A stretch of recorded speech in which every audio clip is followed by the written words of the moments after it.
పండగలే.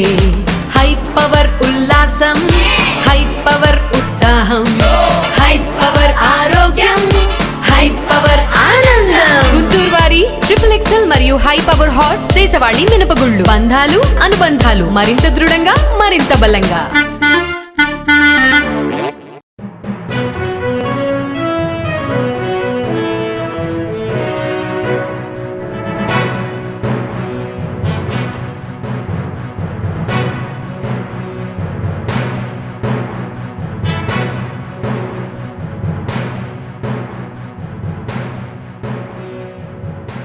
నమస్కారం, welcome to NXTG news. ఈనాటి వార్తలు. గతంలో విదేశాంగ విధానం అన్ని దేశాల్లో సమాన సంబంధాలు కొనసాగేలా ఉందని, కానీ నేడు సన్నిహితంపై ఆధారపడిందని చెప్పారు. జాతీయ మీడియా నిర్వహించిన సమ్మిట్లో పాల్గొన్న ప్రధాని మోడీ భారత్ ప్రయత్నాలు ఆవిష్కరణలకు గతంలో ఎన్నడూ లేనంతగా ప్రపంచం ప్రాముఖ్యత ఇస్తుందని తెలిపారు. నేడు భారత్ కేవలం కలలు కనే దేశం కాదని, లక్ష్యాలను సాధించే దేశంగా ఎదిగిందని వ్యాఖ్యానించారు. ఇవాళ ప్రపంచం దృష్టికి భారత్పై ఉందని, ప్రపంచవ్యాప్తంగా ఉన్న ప్రజలు భారత్ అంటే ఆసక్తిగా ఉన్నారని మోడీ తెలిపారు. స్వతంత్రం వచ్చిన తర్వాత 70 ఏళ్లలో ప్రపంచంలో 11వ అతిపెద్ద ఆర్థిక వ్యవస్థగా ఉన్న భారత్ తర్వాత 7-8 ఏళ్లలోనే 5వ స్థానానికి చేరుకుందని తెలిపారు. IMF నివేదిక ప్రకారం గత 10 ఏళ్లలో జీడీపీని రెట్టింపు చేసిన ఏకైక ఆర్థిక వ్యవస్థ భారతేనని మోడీ వెల్లడించారు. ఎమ్మెల్యే గల్లా మాధవి ఆధ్వర్యంలో తెలుగుదేశం పార్టీ ఆవిర్భావ దినోత్సవ వేడుకలు గుంటూరు పశ్చిమ నియోజకవర్గ టీడీపీ కార్యాలయంలో ఘనంగా జరిగాయి. ఎమ్మెల్యే గల్లా మాధవి తెలుగుదేశం పార్టీ జెండా ఆవిష్కరించి భారీ కేక్ కట్ చేసి తెలుగుదేశం పార్టీ నాయకులు, కార్యకర్తలకు అభినందనలు తెలిపారు. అనంతరం మంగళగిరి టీడీపీ జాతీయ కార్యాలయంలో జరిగే ఆవిర్భావ దినోత్సవ వేడుకలకు 50 బస్సులు, 100 కార్లు, 500 బైకులు, 100 ఆటోలు, వేలాది మందితో భారీ ర్యాలీతో ఎమ్మెల్యే గల్లా మాధవి తరలివెళ్లారు.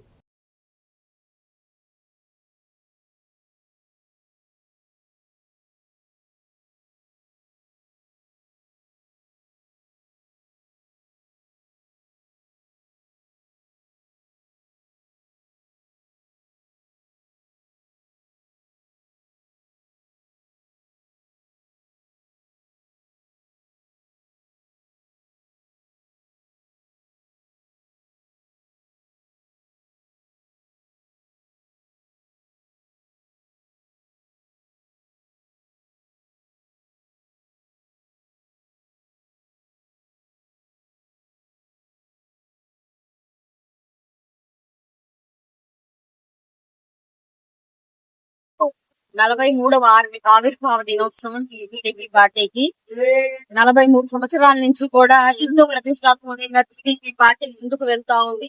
తెలుగుదేశ కార్యకర్తలే బలంగా నందమూరి తారక రామారావు గారు, అదే విధంగా చంద్రబాబు నాయుడు గారు, లోకేష్ గారు పార్టీని ఎంతో విలువలతో కూడుకొని సిద్ధాంతాలతో ముందుకు తీసుకెళ్తూ ఉన్నాము. మరి బడుగు బలహీన వర్గాల కోసం ఆనాడు నందమూరి తారక రామారావు గారి పార్టీని స్థాపించడం జరిగింది.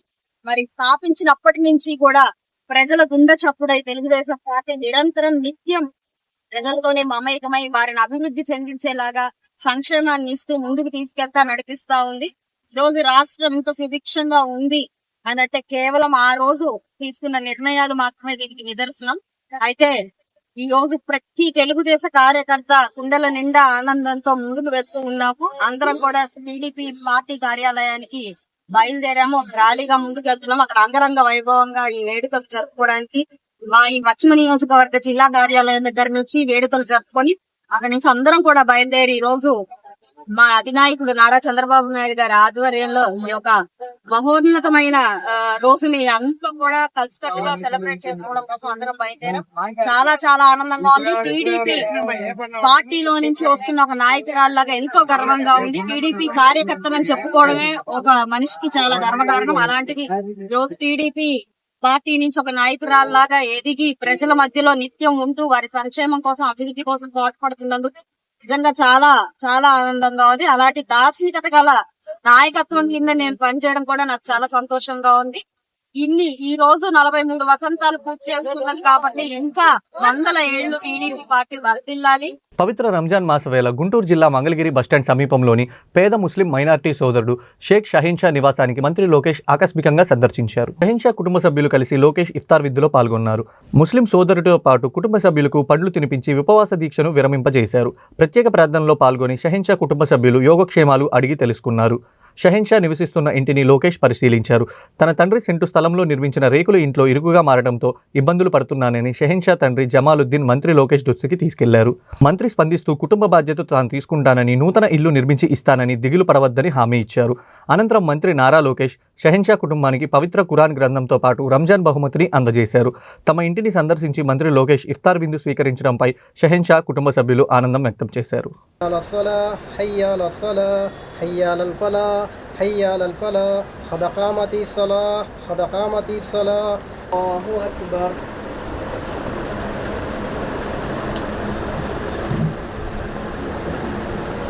الحمد لله رب العالمين الرحمن الرحيم مالك يوم الدين إياك نعبد وإياك نستعين اهدنا الصراط المستقيم صراط الذين أنعمت عليهم غير المغضوب عليهم ولا الضالين.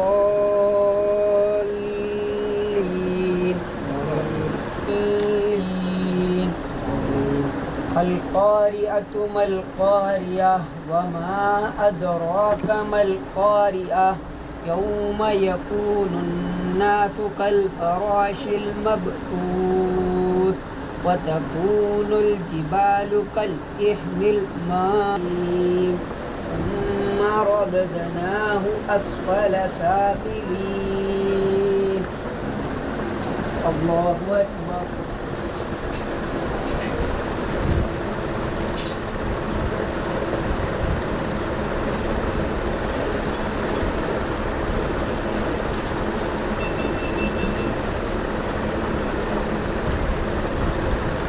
سمع الله لمن حمده. الله أكبر.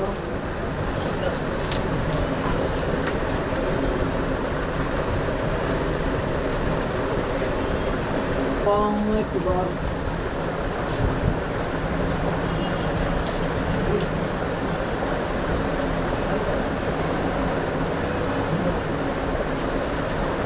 الله أكبر.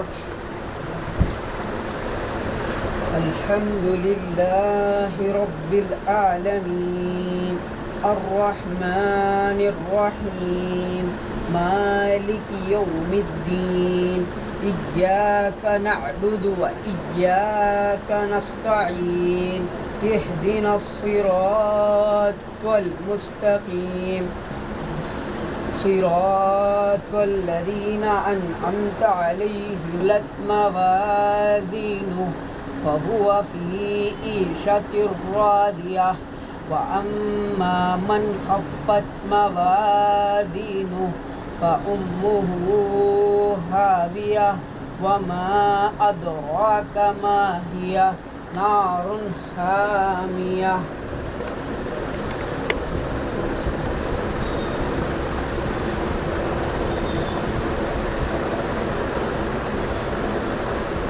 سمع الله لمن حمده. الله أكبر.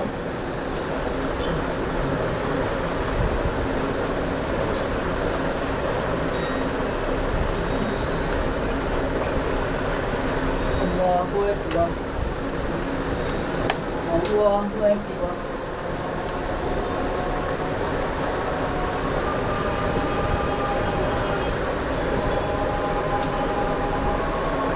الله أكبر.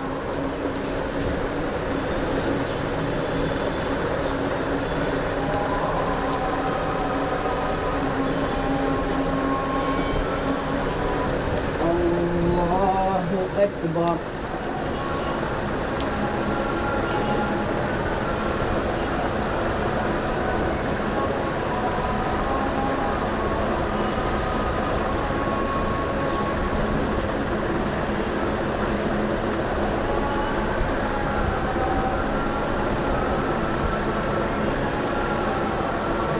الله أكبر.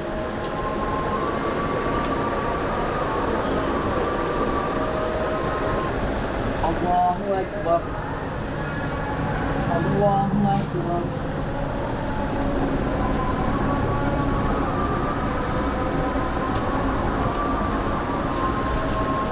الله أكبر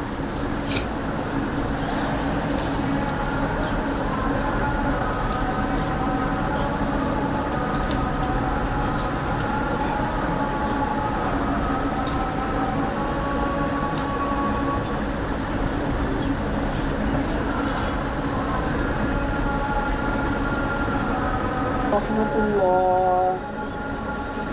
السلام عليكم ورحمة الله.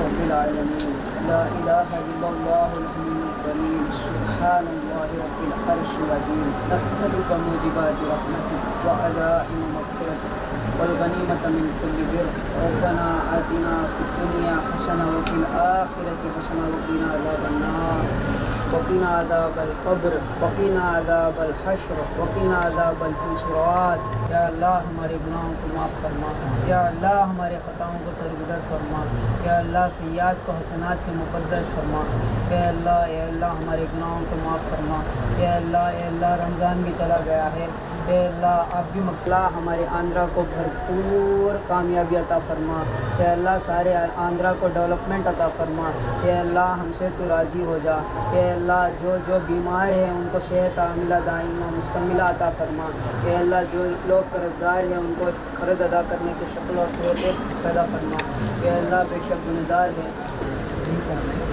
बच्चों के रात का बच्चा रंगिया भी शुक्ला लगा ले चीना नहीं घर में बैठा उम्र क्या है आपका? 70 प्लॉट का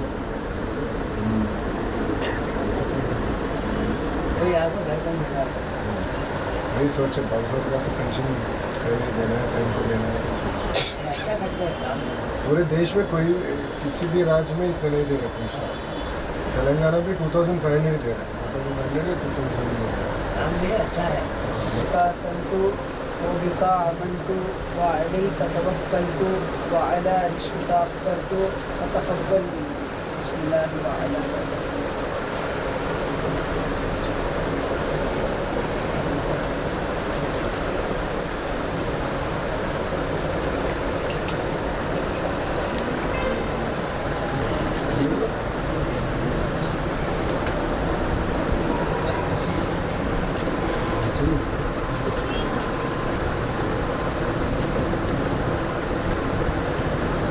जिसको बताता था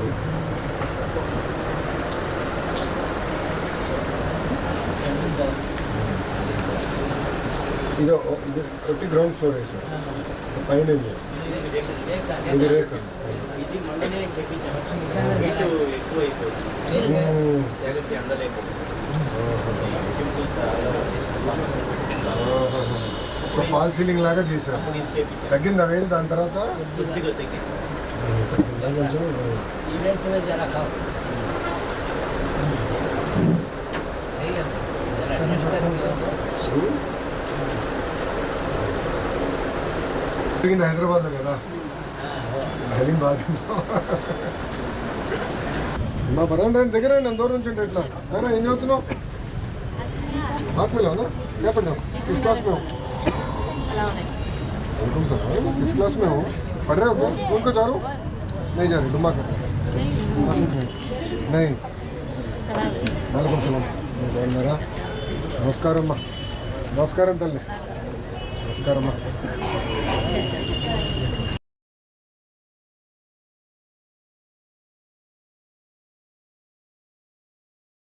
ప్రజాసేవకు పునరంకితం అవుతానని సంకల్పం చేసుకున్నానని సీఎం చంద్రబాబు అన్నారు. సీఎం చంద్రబాబు టీడీపీ కేంద్ర కార్యాలయానికి చేరుకున్నారు. ఈ సందర్భంగా టీడీపీ కేంద్ర కార్యాలయంలో పార్టీ పతాకాన్ని చంద్రబాబు ఆవిష్కరించారు. అనంతరం స్వర్గీయ ఎన్టీఆర్ విగ్రహాన్ని సీఎం చంద్రబాబు, మంత్రి నారా లోకేష్, రాష్ట్ర అధ్యక్షులు పల్లా శ్రీనివాసరావు నివాళులర్పించారు. 43 ఏళ్లుగా తెలుగు ప్రజలు తమ గుండెల్లో పెట్టుకున్న పార్టీ మన తెలుగుదేశం పార్టీ అని అన్న నందమూరి తారక రామారావు దివ్య ఆశీస్సులతో సంచలనంగా ఆవిర్భవించిన తెలుగుదేశం దేదీప్యమానంగా వెలిగిపోతుందని, దానికి కారణం కార్యకర్తలు తిరుగులేని పోరాటం, నిబద్ధత, త్యాగగుణమేనని సీఎం చంద్రబాబు అన్నారు. పీకలపై కత్తిపెట్టిన జై తెలుగుదేశం నినాదం తప్ప వేరే మాట వినిపించని గొంతుగా ఉండే కార్యకర్తలు ఉన్న ఏకైక రాజకీయ పార్టీ తెలుగుదేశం అని అన్నారు.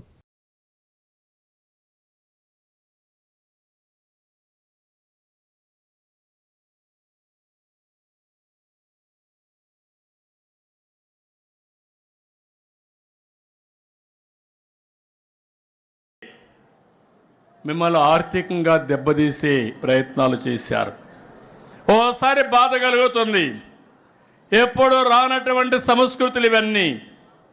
రాజకీయాలు అనేటివి ప్రజాహితం కోసం పనిచేస్తాం, ప్రజల కోసం పనిచేస్తాం. కానీ వీళ్ళు చేసిన పని మీరు చూస్తే కొత్త కొత్త సంస్కృతులు వచ్చాయి. మనిషిని కొడితే లేకుంటే వాళ్ళని వేధిస్తే మళ్ళా రికవర్ అవుతారని కొత్తగా ఒక సంస్కృతి. ఆస్తుల్ని విధ్వంసం చేయడం. మనం పెట్టిన చెట్లు, అరటి తోట కానీ ఆరెంజ్ గార్డెన్స్ కానీ ఇలాంటి గార్డెన్స్ నరికేసి ఆర్థికంగా దెబ్బతీస్తే వాళ్ళని కుంగదీయచ్చని చెప్పి ఆలోచన చేసే రోజులు ఇవి. అయినా కూడా మీరు ఏమాత్రం భయపడకుండా నరేగాలో డబ్బులు ఇవ్వకపోయినా, నీరు చెట్టు డబ్బులు ఇవ్వకపోయినా, మీ ఆస్తులు విధ్వంసం చేసినా మీరు ఒకటే ఆలోచించారు, ఈ రాష్ట్రం బాగుంటే మళ్ళా నేను సంపాదించుకుంటాను, నా ఆస్తి పోయినా పర్వాలేదు, నా రాష్ట్రం బాగుండాలని తప్పించిన మిమ్మల్ని నా జీవితంలో ఎప్పుడూ మర్చిపోలేను. అలాంటి కేసులు చాలా చూశాను. అందుకే నేను ఒకటే చెప్తున్నా, ప్రతి ఒక్క కార్యకర్త చేసిన త్యాగాన్ని గుర్తుపెట్టుకుంటాం. అదే సమయంలో మీ అందరికీ ఒకటే విజ్ఞప్తి చేస్తున్నాను. నేను బయట వస్తే కిలోమీటర్లు పరిగెత్తిన కార్యకర్తలు ఉన్నారు. అదే పని. ఓసారి ఎన్నో ఇబ్బందులు క్రియేట్ చేసిన, ఇండల్లో ఉండడానికి వీలు లేకపోయినా పార్టీ కోసం పనిచేశారు.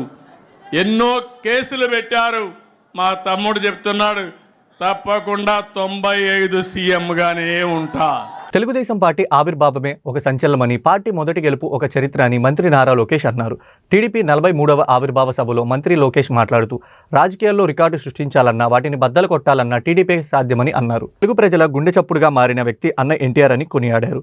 43 ఏళ్ల క్రితం టీడీపీకి పునాది వేసింది అన్న ఎన్టీఆర్ అని తెలిపారు. 1 కోటి సభ్యత్వాలు అనేది అది కూడా ఒక ప్రాంతీయ పార్టీకి అసాధ్యమైన రికార్డ్. ఆ 1 కోటి సభ్యత్వాలు సాధించింది మన పార్టీ తెలుగుదేశం పార్టీ. అది కూడా కేవలం 83 రోజుల్లో. ఆంధ్ర రాష్ట్రం, తెలంగాణ రాష్ట్రం, అదేవిధంగా అండమాన్ నికోబార్లో మన సభ్యత్వాలు చేసుకుంటాం జరిగింది. కార్యకర్తల కోసం ప్రమాద బీమా ఈరోజు చంద్రబాబు నాయుడు గారి ఆదేశాల మేరకు 2 లక్షల రూపాయల నుంచి 5 లక్షల రూపాయలకి పెంచాం. కార్యకర్తల కోసం సంక్షేమ విభాగం ఏర్పడిన దగ్గర నుంచి గడిచిన 10 సంవత్సరాలు సుమారుగా 140 కోట్ల రూపాయలు సంక్షేమం కోసం, మన కార్యకర్తల కోసం మనం ఖర్చు పెట్టాం. నేను పాదయాత్రలో చూసా, ఆ కుటుంబాల్ని నేను కలిసా.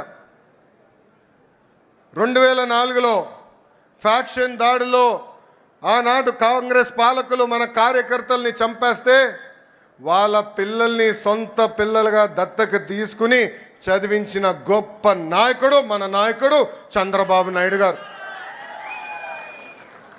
ఆనాడు మీ అందరు తెలుసు, గండిపేటలో ఏకంగా స్కూల్ స్థాపించాం, ఉచితంగా పిల్లల్ని చదివించాం. ఏదో చదువు చెప్పి వదిలేస్తాం కాదు, ఇంటర్ కానీ ఇంజనీరింగ్ కానీ చివరికి వాళ్ళ ఉద్యోగాలు వచ్చే వరకు కూడా వాళ్ళకి అండగా నిలబడింది మన నాయకుడు చంద్రబాబు నాయుడు గారు. భారతదేశ చరిత్రలో ఏ పార్టీలో అది జరగలేదు. ఈరోజు ఒక మాటలో చెప్పాలంటే మనందరి అదృష్టం, ఇంత గొప్ప నాయకుడు మనకి అధ్యక్షుడిగా ఉంటాం. నేను అనేక సందర్భాల్లో చెప్పా,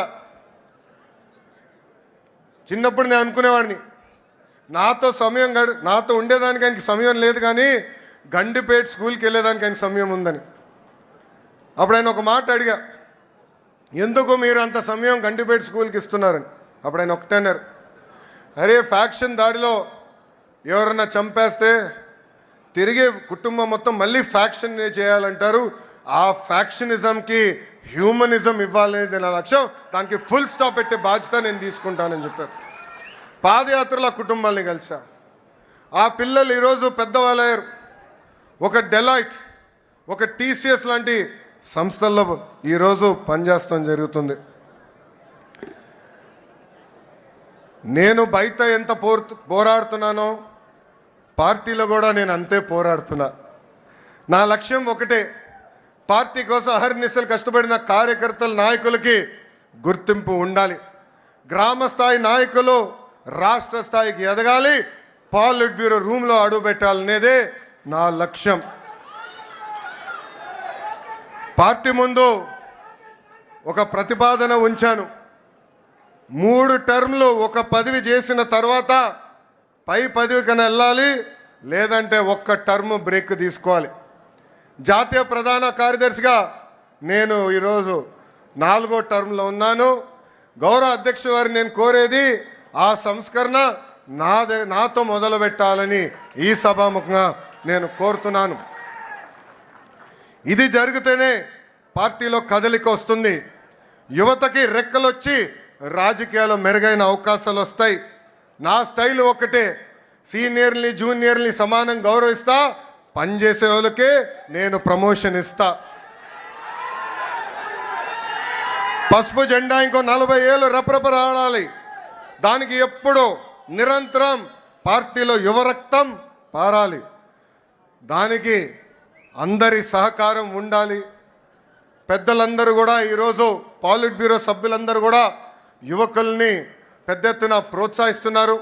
రండి, కదలి రండి, ఒక ప్రపంచనంగా ఆంధ్ర రాష్ట్రాన్ని ముందలు తీసుకెళ్దామని ఆంధ్ర రాష్ట్ర ప్రజలు కూడా పిలిపిస్తూ, నేను ఎక్కడికి వెళ్ళినా రెడ్ బుక్ గురించి డిస్కషన్.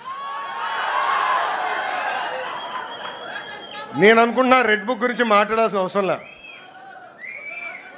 ఎందుకంటే రెడ్ బుక్ చెప్పగానే కొంతమంది గుండుపోటు వస్తుంది, రెడ్ బుక్ చెప్పగానే కొంతమంది బాత్రూంలో కాలు జారి చెయ్యరగొట్టుకున్నారు. మయన్మార్, థాయిలాండ్ భూకంప విపత్తులో మృతుల సంఖ్య అంతకంతకు పెరుగుతుంది. ఈ ప్రకంపనం విధ్వంసానికి 2 దేశాలు కలిపి మృతుల సంఖ్య 1000 దాటింది.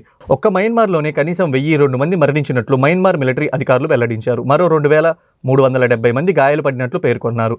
అటు బ్యాంకాక్లో 10 మందికి పైగా మరణించగా ఓ భారీ భవంతి కూలిన ఘటనలో దాదాపు 100 మంది నిర్మాణ కార్మికులు గల్లంతయ్యారు. ఈ విపత్తు కారణంగా మృతుల సంఖ్య భారీగా పెరిగిందనే అవకాశం ఉందని అమెరికా జియోలాజికల్ సర్వే అంచనా వేసింది. సూర్యలంక బీచ్ను బ్లూ ఫ్లాగ్ బీచ్గా అభివృద్ధి చేసి ప్రపంచ పర్యాటకులను ఆకర్షిస్తామని మంత్రి కందుల దుర్గేష్ తెలిపారు. బాపట్ల మండలం అడవిపల్లి పాలెంలో పీపీపీ విధానంలో అభివృద్ధి చేసిన వాటర్ స్పోర్ట్స్ ప్రాజెక్టును ఆయన ప్రారంభించారు. సూర్యలంక బ్రిడ్జ్ ఫ్రంట్ అభివృద్ధి ప్రాజెక్టుకు కేంద్రం 97 కోట్లు మంజూరు చేయడంపై హర్షం వ్యక్తం చేశారు. రాష్ట్రంలో ఒక్క రుషికొండ బీచ్కు మాత్రమే బ్లూ ఫ్లాగ్ గుర్తింపు ఉందని, సూర్యలంకని 2వ బ్లూ ఫ్లాగ్ బీచ్గా తీర్చిదిద్దుతామని ఆయన అన్నారు. ఇప్పుడున్నటువంటి సూర్యలంక బీచ్ని మరింత అధునాతనంగా తయారు చేసి దాన్ని బ్లూ ఫ్లాగ్ బీచ్గా కూడా తయారు చేయడానికి మనం ఒక ప్రయత్నం చేస్తూ ఉన్నాం అనేటువంటి మాటని తెలియజేస్తా ఉన్నాను. దాంతోపాటు పర్యావరణ విద్య, పరిశుభ్రత, బీచ్లో పూర్తిగా ఎవరైతే స్నానాలు చేయాలనుకుంటారో అక్కడ వారు పరిశుభ్రంగా ఉంచే విధంగాను, అక్కడ చెత్త చెదారం చేరకుండా చూసే విధంగాను, ఒక పక్కన పర్యావరణాన్ని కాపాడుతూ మరో పక్కన పర్యాటకాన్ని అభివృద్ధి చేసే విధంగా ఆ కార్యక్రమాన్ని తీసుకురాబోతున్నాం. దాని ద్వారా చాలా మందికి ఉపాధి కూడా లభిస్తుంది. పెద్ద ఎత్తున చేపడుతున్నటువంటి ఈ కార్యక్రమం ద్వారా అటు చీరాల నియోజకవర్గానికి కానీ ఇటు బాపట్ల నియోజకవర్గానికి కానీ పూర్తి స్థాయిలో ఉపాధి అవకాశాలు కలిగేటువంటి పరిస్థితి కూడా ఉంది. గడిచిన అసెంబ్లీలో మన వర్మ గారు కానీ అదేవిధంగా కొండయ్య గారు కానీ అసెంబ్లీ సాక్షిగా అడిగారు, మా ప్రాంతం పర్యాటక రంగానికి చాలా ఉపయోగపడే ప్రాంతం, దీన్ని అభివృద్ధి చేయండి అనేటువంటి మాట చెప్పారు. వారు అడిగిన 15 రోజుల్లోనే సూర్యలంక బీచ్కి ఇంత పెద్ద ఎత్తున నిధులు రావటం, దీనికి మన కేంద్ర గ్రామీణాభివృద్ధి శాఖ సహాయ మంత్రి శ్రీ పెమ్మసాని చంద్రశేఖర్ గారు కూడా ఇతోధికంగా కృషి చేయటం, దాంతోపాటు నేను కూడా 2-3 సార్లు ఢిల్లీ వెళ్ళినప్పుడు షకావత్ గారితో మాట్లాడడం, మొత్తంగా ఒక సమిష్టి కృషితోటి ఈ ప్రాంతాన్ని పర్యాటక రంగంగా అభివృద్ధి చేయడానికి కేంద్ర ప్రభుత్వం ముందుకొచ్చిందనేటువంటి మాటని మరొకసారి తెలియజేసుకుంటూ, రిమాండ్పై విజయవాడ జిల్లా జైల్లో ఉన్న వల్లభనేని వంశీని ఒకరోజు విచారణ కోసం కృష్ణా జిల్లా పోలీసులు కస్టడీలోకి తీసుకున్నారు. విచారణ నిమిత్తం విజయవాడ జిల్లా కారాగారం నుంచి కంకిపాడు పోలీస్ స్టేషన్ కు తరలించారు. గన్నవరం టీడీపీ కార్యాలయంపై దాడి, సత్యవర్ధన్ కిడ్నాప్ వ్యవహారాల్లో పోలీసు ఆయన్ని అరెస్ట్ చేశారు. ఈ 2 కేసుల్లో ఇప్పటికే పలుమార్లు విచారించారు. ఈ 2 కేసుల్లో బెయిల్ మంజూరు చేయాలంటూ ఆయన వేసిన పిటిషన్పై విచారణ జరిపి న్యాయస్థానాలు పిటిషన్ కొట్టివేశాయి. సత్యవర్ధన్ కిడ్నాప్ పై వ్యవహారంలో దాఖలు చేసిన బెయిల్ పిటిషన్ను విజయవాడ అట్రాసిటీ కేసుల కోర్టు శుక్రవారం కొట్టివేయగా ఆయన్ని తిరిగి విజయవాడ జైలుకు తరలించారు. ఈ క్రమంలో కృష్ణా జిల్లాలో వివిధ పోలీస్ స్టేషన్లో నమోదైన కేసులపై విచారణ జరిపేందుకు వంశీని కంకిపాడు పిఎస్కు పోలీసులు తరలించారు. ఈ వార్తలు ఇంతటితో సమాప్తం. తిరిగి మరో బులెటిన్లో మళ్ళీ కలుద్దాం. నమస్కారం.